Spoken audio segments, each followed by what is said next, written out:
Taste the Daily. Stalin திமுக ஆட்சியில் பாலியல் அத்துமீறல்கள் எல்லா நிலைகளிலும் அதிகரித்து வருவதற்கு அதிமுக பொதுச் செயலாளர் கடும் கண்டனம். வேலையே பயிரை மேய்ந்தாற்போல் மாணவிகள் ஆசிரியரால் பாலியல் தொல்லைக்கு ஆளாவதும், ஐபிஎஸ் அதிகாரியால் பெண் காவலர்கள் பாலியல் தொல்லைக்கு ஆளாகி இருப்பதும் வெட்கக்கேடானது என அதிமுக பொதுச் செயலாளர் காட்டம்.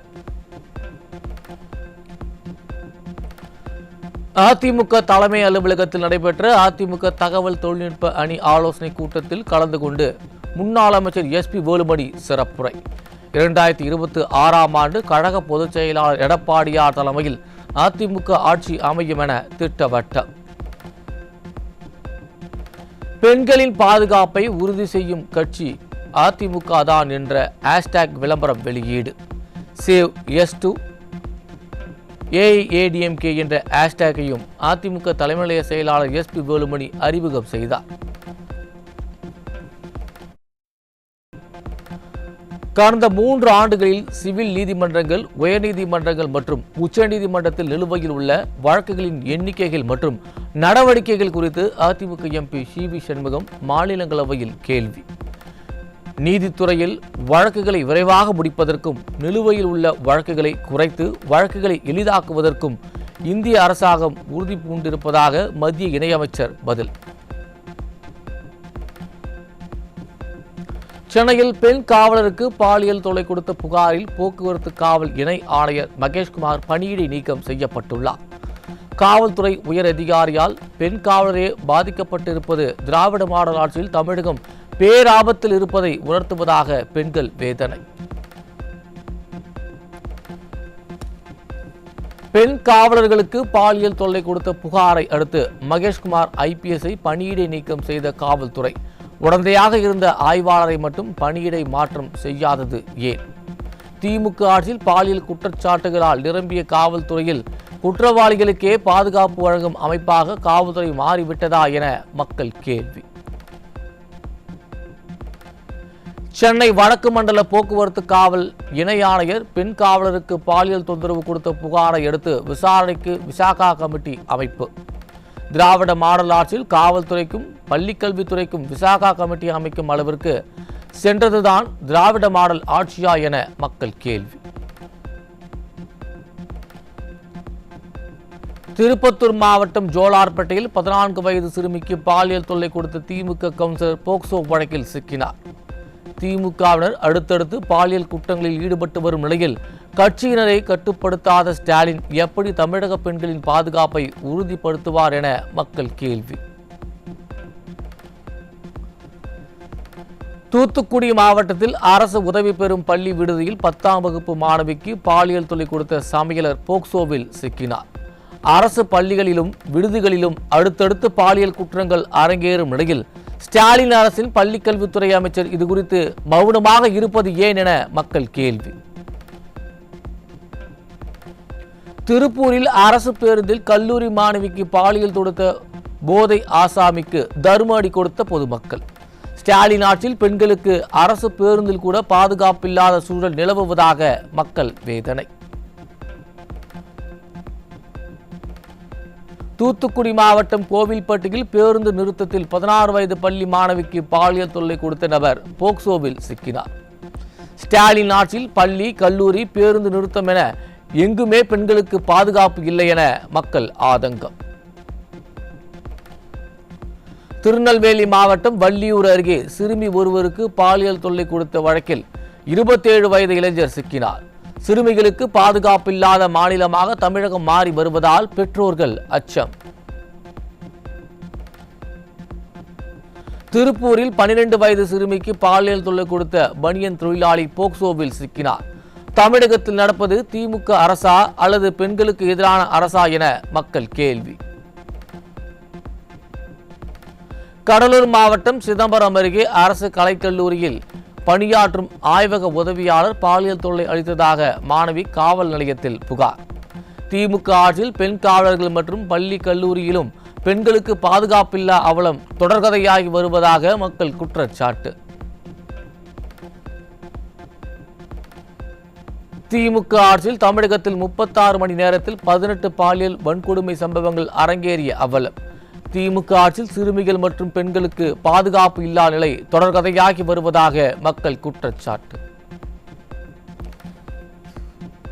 கோவை மாவட்டம் சூலூர் கருமத்தம்பட்டி பகுதியில் 8 கிலோ கஞ்சா சிக்கியது. திமுக ஆட்சியில் காவல்துறை போதைப் பொருட்களை கட்டுப்படுத்த முடியாமல் திணறி வருவதாக மக்கள் குற்றச்சாட்டு.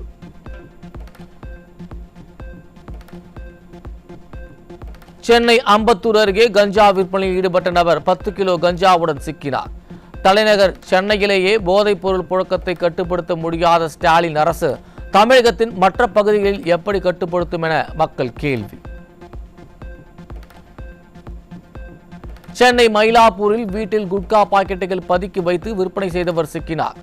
நிர்வாக திறனற்ற ஸ்டாலின் ஆட்சியில் வீடுகளில் குடிசை தொழில் போல குட்கா விற்பனை நடைபெறும் அளவிற்கு தமிழகம் சீரழிந்திருப்பதாக மக்கள் வேதனை.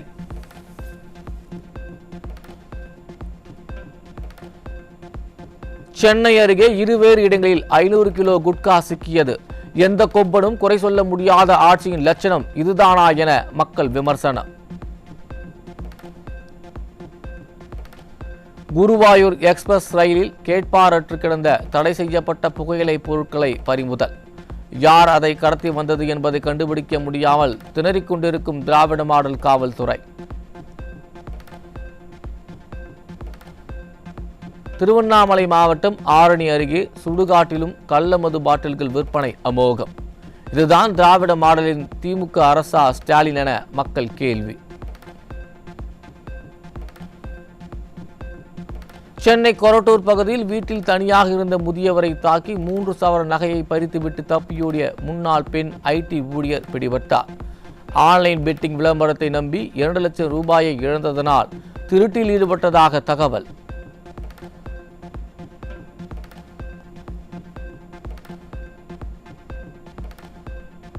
தூத்துக்குடி மாவட்டம் திருச்செந்தூர் அருகே இலங்கைக்கு கடத்த முயன்ற 75 லட்சம் மதிப்புள்ள வெளிநாட்டு சிகரெட் வகைகள், செட்டப் பாக்ஸ்கள் ஆகியவை பறிமுதல். திமுக ஆட்சியில் காவல்துறை கும்பகர்ண தூக்கத்தில் இருப்பதால் கடத்தல் சம்பவம் தொடர்கதையாகி வருவதாக மக்கள் குற்றச்சாட்டு. ராமநாதபுரம் அருகே 4 கோடி ரூபாய் மதிப்பிலான 4 கிலோ திமிங்கலத்தின் உமிழ்நீர் பறிமுதல். திமுக ஆட்சியில் சட்டவிரோத கடத்தல் சம்பவங்கள் அதிகரித்து வருவதாக மக்கள் குற்றச்சாட்டு.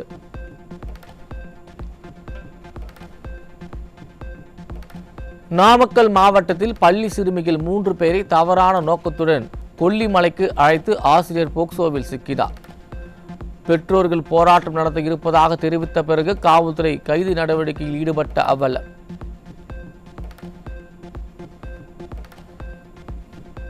விழுப்புரம் மாவட்டம் மேல்மலையனூர் அருகே கடனை கேட்டபோது ஏற்பட்ட தகராறில் மூதாட்டி அடித்து கொலை. சட்டம் ஒழுங்கு என் நேரடி கட்டுப்பாட்டில் இருக்கும் என நேர்த்தியாக வசனம் பேசிய ஸ்டாலின் ஆட்சியில் யாருக்கும் பாதுகாப்பில்லாத சூழல் நிலவும் அவலம். சிவகங்கை அருகே புல்லட் வாகனத்தை ஓட்டியதற்காக பட்டியலின கல்லூரி மாணவர் கை வெட்டப்பட்ட கொடூரம். நாங்குநேரியில் பள்ளி மாணவன் வெட்டப்பட்ட போது திராவிட மாடல் முதல்வர் மௌனம் காத்ததே இத்தகைய கொடூரங்கள் அடுத்தடுத்து நிகழ காரணம் என மக்கள் குற்றச்சாட்டு. சென்னை கோயம்பேடு பேருந்து நிலையத்தில் அரசு பேருந்து நிற்காமல் சென்றதை தட்டி கேட்ட பயணி மீது நடத்துனர், ஓட்டுநர்கள் சரமாரியாக தாக்கிய கொடூரம். திமுக ஆட்சியில் ஆழ்ந்த தியானத்தில் உள்ள போக்குவரத்து துறையோ அல்லது காவல்துறையோ இதுவரை நடவடிக்கை எடுக்காதது ஏன் என மக்கள் கேள்வி.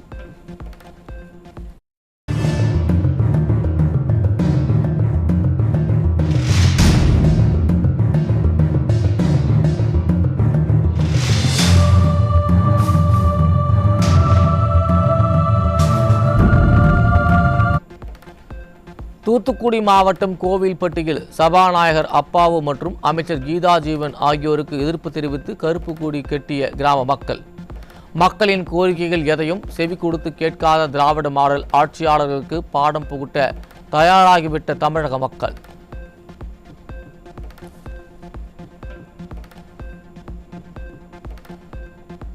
தூத்துக்குடி மாவட்டம் திருச்செந்தூரில் சாலை மறியலில் ஈடுபட்ட விசிகாவினரை அராஜகமாக அப்புறப்படுத்திய ஸ்டாலின் அரசின் ஏவல் துறை. திராவிட மாடல் அரசு தொடர்ந்து காவல்துறை மூலம் நெருக்கடி கொடுப்பதால் கூட்டணி கட்சியினர் கடும் அதிருப்தி.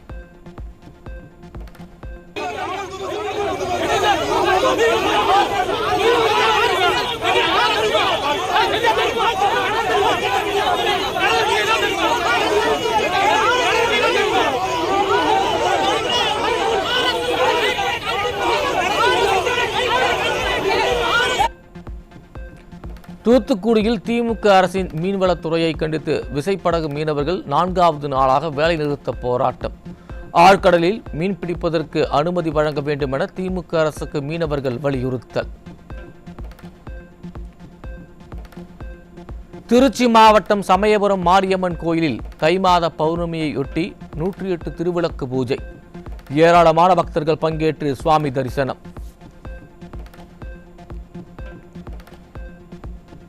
சிவகங்கை அருகே வீடு திரும்பிய பள்ளி சிறுமியை கடித்து குதறிய தெருநாய். நாய்களை கட்டுப்படுத்த தவறிய பேரூராட்சி நிர்வாகம் மீது உரிய நடவடிக்கை எடுக்க வேண்டும் என திமுக அரசுக்கு மக்கள் வலியுறுத்தல்.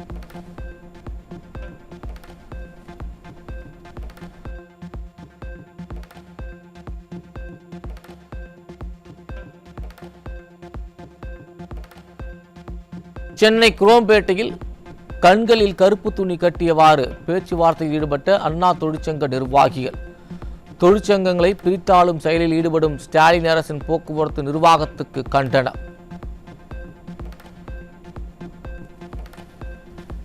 சென்னை திருவான்மியூர் பேருந்து நிலையத்திலிருந்து அரசு பேருந்து ஒன்று கடத்திச் செல்லப்பட்டதால் அதிர்ச்சி. அரசு பேருந்தையே காப்பாற்ற முடியாத ஸ்டாலின் அரசு பொதுமக்களின் உடைமைகளை எப்படி பாதுகாக்கும் என மக்கள் கேள்வி.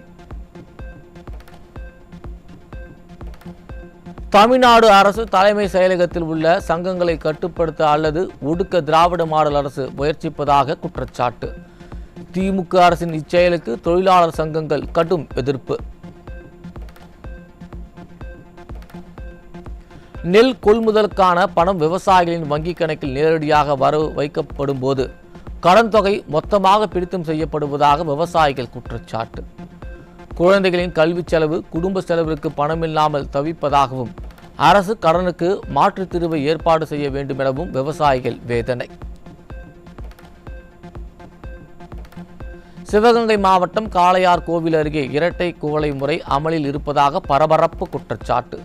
சமூக நீதியின் காவலர் என போலியாக வேஷமிடுபவர்கள் ஆட்சியில் பட்டியல் சமூக மக்களுக்கு எதிரான குற்றங்கள் அதிகரிக்கும் அவலம்.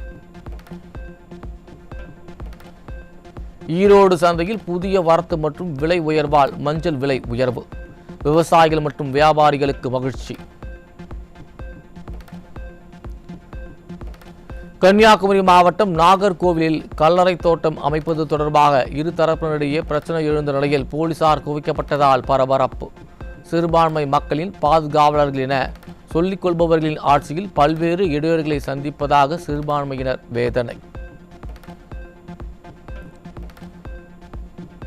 சென்னையில் அரசு அலுவலகங்கள் செயல்படும் எழிலகத்திற்கும் நுங்கம்பாக்கம் ரயில் நிலையத்திற்கும் வெடிகுண்டு மிரட்டல் விடுக்கப்பட்டதால் அதிர்ச்சி.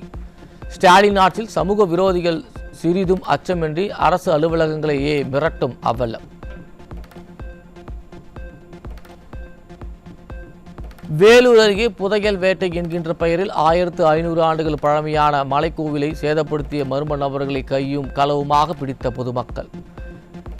இரும்பின் தொன்மை என அதிமுகவின் பணிக்கு ஸ்டிக்கர் ஒட்டிக்கொள்ளும் ஸ்டாலின் அரசு இதுபோன்ற பழமையான கோவில்களை காப்பாற்ற தவறி இருப்பதாக மக்கள் ஆதங்கம்.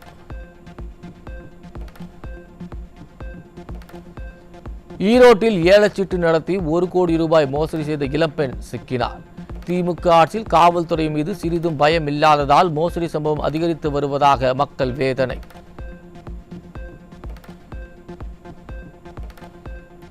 வக்ஃப் சட்ட திருத்த மசோதா தொடர்பான நாடாளுமன்ற கூட்டுக்குழு அறிக்கை மாநிலங்களவையில் தாக்கல். எதிர்க்கட்சியில் அமளியால் மக்களவை ஒத்திவைப்பு. ஊழல் முறைகேடு புகார் தொடர்பாக தஞ்சாவூர் மாவட்டம் பேராவூரணி பேரூராட்சி அலுவலகத்தில் லஞ்ச ஒழிப்புத்துறை விசாரணை. தமிழகத்தில் நல்லாட்சி நடத்தும் லட்சணம் இதுதானா ஸ்டாலின் என மக்கள் கேள்வி.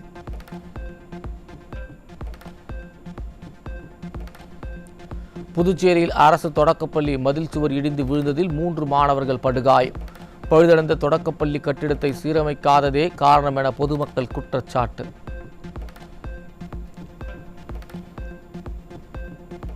மணிப்பூர் மாநிலத்தில் குடியரசுத் தலைவர் ஆட்சி.